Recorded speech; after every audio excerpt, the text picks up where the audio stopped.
सभी व्रतों में उत्तम व्रत माने जाने वाले एकादशी व्रत में उत्पन्ना एकादशी, जो कि मार्गशीर्ष मास के महीने में मनाई जाती है और कृष्ण पक्ष की एकादशी तिथि को मनाई जाती है, इस एकादशी से जुड़ी हर जानकारी की कब है, इसका शुभ मुहूर्त क्या है, इसमें लगने वाली जो पूजा सामग्री है, पूजा की विधि है, जो इसका महत्व है, वो सारी चीज़ें मैं आप लोगों को इस वीडियो में लेकर आया हूँ दोस्तों। जैसा कि हर बार हर व्रत, पूजा और त्यौहार से संबंधित जानकारी मैं इकट्ठा करके आप लोगों के लिए लेकर आता हूँ। तो आप लोगों से वीडियो शुरू करने से पहले रिक्वेस्ट है कि आप चैनल पर अगर नए हैं तो चैनल को सब्सक्राइब करके बेल आइकन को प्रेस कर लें, ताकि हम जो भी वीडियो डालें उसका नोटिफिकेशन आप लोगों के पास तक पहुंच जाए। और वीडियो अच्छी लगे तो एक छोटा सा प्यारा सा लाइक जरूर कर दीजिएगा।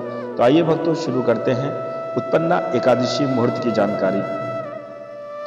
दोस्तों, हिंदू संस्कृति में मार्गशीर्ष मास के कृष्ण पक्ष में 11वें दिन यानी एकादशी तिथि को उत्पन्ना एकादशी मनाई जाती है।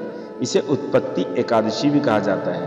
यह पहली एकादशी है जो कार्तिक पूर्णिमा के बाद आती है, इस चीज का विशेष ध्यान रखें। और उत्पन्ना एकादशी की जो प्रारंभ तिथि है वो 26 नवंबर है, जो सुबह के 1 बजे प्रारंभ हो जाएगी और 27 नवंबर को सुबह 3:47 तक रहेगी।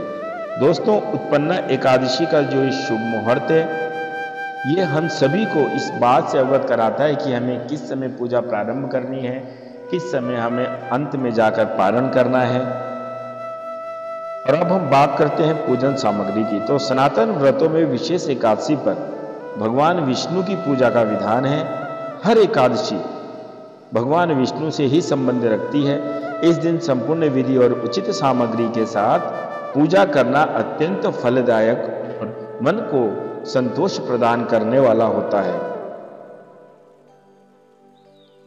अब पूजा की सामग्री में आप लोग चौकी रखें, उसके बाद पीला वस्त्र रखें, गंगा जल, भगवान विष्णु की प्रतिमा, गणेश जी की प्रतिमा, अक्षत, जल का पात्र, पुष्प, माला, मौली, जनेऊ, धूप, दीप, हल्दी, कुमकुम, चंदन, अगरबत्ती, तुलसी दल, पंचामृत का सामान जिसमें कि दूध, घी, दही, शहद और मिश्री रखते हैं। क्या रखते हैं? दूध, घी, दही, शहद और मिश्री। ठीक है दोस्तों। मिष्ठान, ऋतुफल का मतलब होता है सीजन में जो भी फल चल रहा होता है। जैसे इस टाइम सिंघाड़ा चल रहा है, शकरकंदी चल रही है, संतरा चल रहा है, सेब चल रहा है ना। घर में बनाया गया नैवेद्य, यानी नैवेद्य का मतलब होता है आपने घर में अपने हाथों से भगवान को याद करके उनका सुमिरन करते हुए जो प्रसाद बनाया है वो आप इसमें चढ़ा सकते हैं।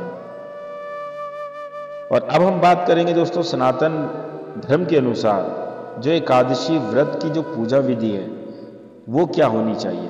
दोस्तों, एकादशी के दिन ब्रह्म मुहूर्त में उठकर किसी पवित्र नदी में स्नान करें। अगर संभव हो पाए तो स्नान से पहले मिट्टी, तेल और आंवले का लेप शरीर पर लगाएं।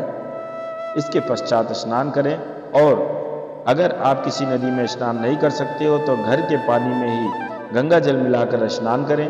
स्नान आदि से निवृत्त होकर आप स्वच्छ वस्त्र धारण कर लें। जब आप घर में पूजा स्थल को भी गंगा जल से छिड़क कर शुद्ध कर लेंगे तो उसके बाद आप भगवान श्री के समक्ष दीप प्रज्वलित करें। आप एक आसन पर लाल या सफेद कपड़ा बिछाएं। इस पर भगवान विष्णु की प्रतिमा को स्थापित कर दें। भगवान नारायण की प्रतिमा के साथ आप कलश की स्थापना भी अवश्य करें। अब आप भगवान जी को धान्य, लाल वस्त्र, पुष्पमाला, नारियल, सुपारी, ऋतुफल, धूप, दीप, घी, पंचामृत आदि, अक्षत, तुलसी दल, लाल चंदन और मिष्ठान समेत संपूर्ण पूजा सामग्री अर्पित कर दें। फिर आप एकादशी कथा का श्रवण करें और भगवान विष्णु और माता एकादशी की आरती उतारें। आरती के बाद प्रसाद वितरित करें और स्वयं फलाहार ग्रहण करें। अगले दिन विधि विधान से पूजन और ब्राह्मणों को दान दक्षिणा देने के लिए जब आपके पास पर्याप्त धन हो, अनाज हो या सेवा भाव हो, जिस भी चीज का आप दान करना चाहते हो, दान करने के बाद ही व्रत का पारण करें। पारण माने होता है व्रत को खोलना। भक्तों, इस पूजा विधि के द्वारा एकादशी के दिन भगवान विष्णु की विधिवत पूजा की जाती है। हम आशा करते हैं कि भगवान विष्णु आपके व्रत को अवश्य ही सफल बनाएंगे। और एक बात और ध्यान रखने वाली है कि यदि आपकी घर में जो फोटो लगा रहे हो चौकी के ऊपर भगवान विष्णु की, यदि वह फोटो ना, अगर कोई प्रतिमा है, मूर्ति है ना, स्वरूप है भगवान श्री विष्णु जी का, तो आप उनको भी वहां पर रखने से पहले स्नान करा सकते हो। भक्तों,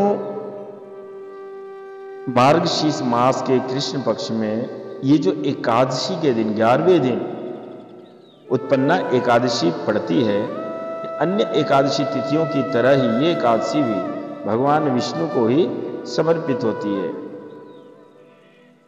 और ऐसा मानना है कि एकादशी के दिन ही भगवान विष्णु से एक दिव्य शक्ति की उत्पत्ति हुई थी। उन देवी को ही उत्पन्ना एकादशी के नाम से जाना जाता है। देवी एकादशी भगवान विष्णु की एक शक्ति का ही रूप है। मान्यता है कि उन्होंने इस दिन उत्पन्न होकर राक्षसुर का वध किया था। देवी एकादशी के अवतरित होने के उपलक्ष्य में मनाई जाने वाली उत्पन्ना एकादशी विशेष महत्वपूर्ण मानी जाती है।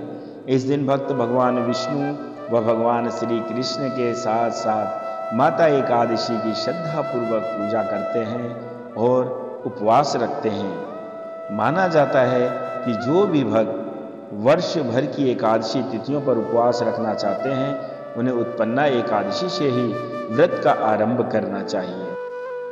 कुछ विशेष जानकारी। तो दोस्तों, वीडियो अगर जो अच्छी लगे तो लाइक और शेयर करें, और अगर आप हमारे चैनल पर पहली बार आए हैं तो हमारे चैनल को सब्सक्राइब करके बेल आइकन को प्रेस करें, ऑल के नोटिफिकेशन पर क्लिक कर दें, ताकि हमारी जो भी वीडियो आए वो आपको जरूर मिल जाए।